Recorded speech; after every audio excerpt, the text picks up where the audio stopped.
दोस्तों हमारे यहाँ एक बहुत मशहूर कहावत है, हाथी के दांत खाने के ओर दिखाने के ओर। पूरी दुनिया को अपनी ताकत का खौफ दिखाने वाला अमेरिका आज ईरान के सामने बिल्कुल इसी कहावत को सच साबित कर रहा है। धरती का सबसे बड़ा, सबसे विनाशकारी और अजेय माना जाने वाला अमेरिकी हथियार यूएसएस जेरल्ड आर फोर्ड आज जंग के मैदान से पीठ दिखाकर भाग रहा है। खबर है कि इस महाविनाशक एयरक्राफ्ट कैरियर के अंदर भयंकर आग लग गई है। पेंटागन में हड़कंप मचा हुआ है। दुनिया हैरान है कि क्या ईरान ने अमेरिका के इस ब्रह्मास्त्र को मिसाइल से उड़ा दिया है, या फिर सच्चाई इससे भी ज्यादा खौफनाक है। क्या अमेरिका के अपने ही सैनिक बगावत पर उतर आए हैं? आज का यह वीडियो अमेरिका के उस खोखलेपन का पर्दाफाश करेगा जिसे सुनकर आप भी कहेंगे, घर का भेदी लंका ढाए। नमस्कार दोस्तों, स्वागत है आपका वेल्थ वॉरफेयर हिंदी पर, जहां हम वैश्विक युद्ध और भू राजनीति जियोपॉलिटिक्स की उन कड़वी सच्चाइयों को बेनकाब करते हैं जिन पर मेनस्ट्रीम मीडिया पर्दा डालने की कोशिश करता है। ईरान अमेरिका युद्ध, यूएस ईरान वॉर 2026 अब एक ऐसे खतरनाक मोड़ पर आ गया है जहां सुपर पावर अमेरिका खुद अपने ही बुने हुए जाल में तड़प रहा है। अगर आप सच जानने की हिम्मत रखते हैं तो चैनल को भी सब्सक्राइब करें और बेल आइकॉन दबाएं, क्योंकि आज जो खुलासा हम करने वाले हैं वो इतिहास के पन्नों में दर्ज होने वाला है। दोस्तों, उस जेराल्ड आर फोर्ड कोई आम जहां नहीं है। ये पानी पर तैरता हुआ एक पूरा का पूरा शहर है जिसे तबाह करना किसी भी देश के लिए लगभग नामुमकिन माना जाता है। लेकिन कल जब ये सुपर कैरियर ईरान की समुद्री सीमा के करीब पहुंचा तो अचानक इसमें आग लग गई। सोशल मीडिया पर तुरंत सैटेलाइट तस्वीरें और खबरें लीक होने लगी कि ईरान ने कोई अचूक बैलिस्टिक मिसाइल दाग दी है। लेकिन इसके बाद अमेरिकी सरकार ने जो बयान दिया उसे सुनकर आप अपना माथा पीट लेंगे। पेंटागन ने कहा कि आग किसी हमले से नहीं लगी, बल्कि जहां की लॉन्ड्री में इलेक्ट्रॉनिक शॉर्ट सर्किट हो गया था। सच में लॉन्ड्री में आग? दोस्तों, इसे कहते हैं चोर की दई में तिनका।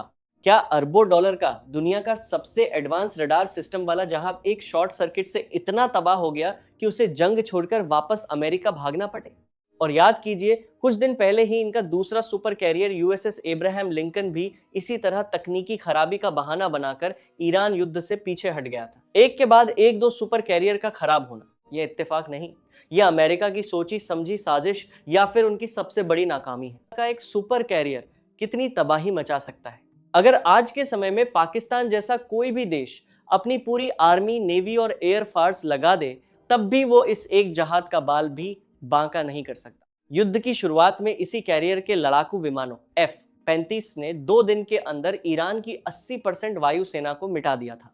इस पर इतने परमाणु हथियार, न्यूक्लियर वेपन्स लोड होते हैं कि ये पलक झपकते ही पूरे के पूरे देश को नक्शे से मिटा सकता है। तो फिर सवाल ये उठता है कि इतनी भयंकर ताकत होने के बावजूद अमेरिका ये युद्ध क्यों हार रहा है? 20 दिन बीत चुके हैं और सुपर पावर घुटनों पर क्यों आ गया है? इसका जवाब छुपा है हमारी अगली कहावत में, जब गीद की मौत आती है तो वो शहर की तरफ भागता है। और यहाँ गीद कोई और नहीं बल्कि अमेरिका का वो अहंकार है जिसने बिना सोचे समझे इस युद्ध में छलांग लगा दी। दोस्तों, असली जंग तो मिडिल ईस्ट में नहीं बल्कि खुद अमेरिकी सेना के अंदर लड़ी जा रही है। ग्राउंड जीरो से ऐसी रिपोर्ट्स लीक हो रही हैं जो रोंगटे खड़े कर देंगी। पता चला है कि अमेरिकी नौसैनिक यूएस सेलर्स जानबूझकर अपने ही जहाजों को तबाह कर रहे हैं। इंजन के कूलिंग पाइप्स में तौलिए टॉवल्स ठूसे जा रहे हैं ताकि इंजन ओवरहीट होकर फट जाए। हथियारों के सिस्टम में जानबूझकर आग लगाई जा रही है। क्यों?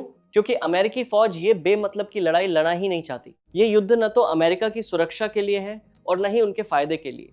काउंटर टेररिज्म चीफ जो केंट का इस्तीफा इस बात का सबसे बड़ा सबूत था कि ईरान से अमेरिका को कोई खतरा नहीं था। सैनिक पूछ रहे हैं कि हम यहाँ मरने क्यों आए हैं?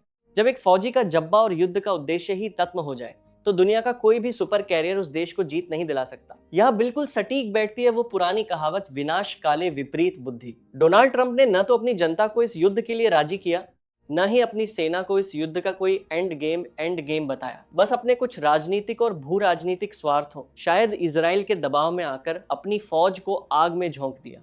आज नतीजा ये है कि अरब देश अमेरिका से नफरत करने लगे हैं। उनका सबसे बड़ा हथियार डिब्बे की तरह जल रहा है और पूरी दुनिया में यह संदेश जा रहा है कि अमेरिका अब वो अजेय महाशक्ति नहीं रहा।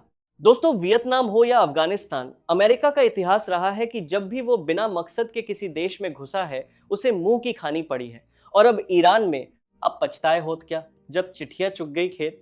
ट्रंप को अपनी इस भयंकर भूल की कीमत चुकानी ही पड़ेगी और यह अमेरिका के पतन का एक नया अध्याय लिखेगा। तो दोस्तों, इस पूरे राजनीतिक भूकंप पर आपकी क्या राय है? आपको क्या लगता है?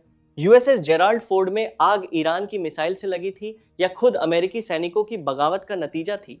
अपनी राय बेझिझक कमेंट बॉक्स में लिखें। मुझे आपके विचारों का इंतजार रहेगा। अगर ये डीप एनालिसिस और सच्चाई आपको पसंद आई हो तो वीडियो को एक लाइक जरूर दें, इसे अपने दोस्तों और व्हाट्सएप ग्रुप्स में शेयर करें। और हाँ, भू राजनीति की ऐसी ही बेबाक और निडर बरों के लिए वेल्थ वॉरफेयर हिंदी को अभी सब्सक्राइब करें। मिलते हैं अगले विस्फोटक वीडियो में, तब तक अपना ख्याल रखें। जय हिंद।